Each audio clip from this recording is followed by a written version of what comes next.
কিতা খবর বালানি আমাদের পার্শ্ববর্তী দেশ হিন্দুস্তান, সেখানে মুম্বাইয়ে হিন্দু ধর্মীয় পণ্ডিত আল্লাহ রসুল সাল্লাল্লাহু আলাইহি ওয়াসাল্লামকে নিয়ে কটূক্তি করেছে, বাজে মন্তব্য করেছে।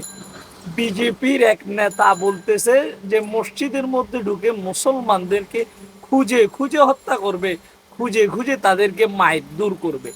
এখন দেখেন, আমি অন্য কোনো ধর্মকে কখনো নিন্দা করি নাই, কখনো ছোট করি নাই, কারণ যার যার ধর্ম তার কাছে এটা অনেক শ্রেষ্ঠ, এটা অনেক মর্যাদার।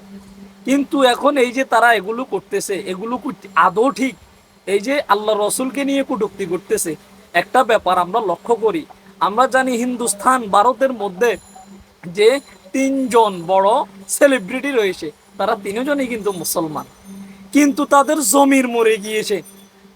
কেননা তাদের সন্তান, তাদের স্ত্রীকে নিয়ে তো কেউ খারাপ মন্তব্য করে নাই, করেছে তো আল্লাহ রসুলকে নিয়ে।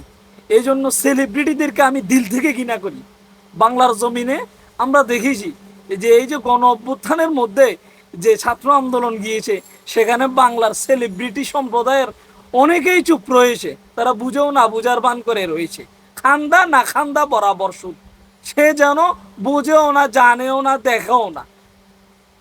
একটা কথা আছে, একটা কাহাওয়াত আছে যে ঘুমের মানুষকে জাগ্রত করা যায়, যে ব্যক্তি ঘুমায় তাকে জাগ্রত করা যায়, কিন্তু যে ঘুমের ভান করে থাকে তাকে আপনি কখনো জাগ্রত করতে পারবেন না। এই যে হিন্দুস্তানে তারা তিনজন সেলিব্রিটি রয়েছে, সারা দুনিয়া তাদেরকে চেনে। একজনও যদি আওয়াজ তোলে যে আমি আমার ধর্ম থেকে বলতেছি, আপনারা আমার ধর্মকে নিয়ে, আমার রসুলকে নিয়ে, আল্লাহর হাবিবকে নিয়ে কটূক্তি করতে পারবেন না। আরে তোমাদের কিসের ধর্ম? আমি না পারতে এখন বলতেছি। একজন ভাইকে আমি একবার জিজ্ঞেস করলাম, হিন্দু ভাইকে সম্মানের সাথে, যে ভাই ভুলে যান যে আমি মুসলমান, আপনি হিন্দু, শুধু আমাকে এটার উত্তর দেন যে সৃষ্টির সেরা জীব কি মানুষটা? তিনি বললেন হ্যাঁ। আমি বলি যে আপনার সামনে যদি এখন কোনো প্রাণী মারা যায়, সেটাকে আপনি কি করবেন? জ্বালিয়ে দিবেন? তিনি বলেন না, এটাকে আমি কেন জ্বালাম? আমি বলি তো সৃষ্টির সেরা জীব মানুষ। কিন্তু একটা ব্যাপার লক্ষ্য করেন, এই যে প্রাণী, তারা কিন্তু সৃষ্টির সেরা জীব না। তাদের মৃত্যু হলে পরেও আপনি তাদেরকে জ্বালানোর জন্য প্রস্তুত না, আপনার জমির, আপনার দিল বাধা দেয়। কিন্তু সৃষ্টির সেরা জীব মানুষকে আপনি মৃত্যুর পরে কেন জ্বালাবেন? ওই হিন্দু ভাই তখন বলতেছে, ভাই আমার কাছেও এর উত্তর নেই। আরে ভাই, তোমাদের ধর্ম তো কোনো যুক্তিই নেই। নিজের হাতে বানানো এই যে মাটির পুতুলকে তোমরা ভগবান বানতেছ, তার কাছে সবকিছুই চাইতেছ। এদিকে এই রে, কত বড় গদ্দপ হলে মানুষ হতে পারে যে গরুর গোবর খায়, গরুর মুত খায়? এই হচ্ছে তাদের ধর্ম। তাদের ধর্মকে নিয়ে আমি কিছু বলতাম না, আল্লাহর ইজ্জতের কসম, কিন্তু তারা আল্লাহ রসুলকে নিয়ে কটূক্তি করেছে। আরে ভাই, আমি আপনি এই দুনিয়াতে আসতাম না।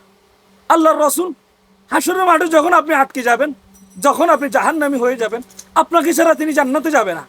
তিনি তো আপনাকে দেখেও নাই, তিনি তো আপনাকে কোনোদিন আপনার কথা চিন্তা, আপনাকে চিনেও না।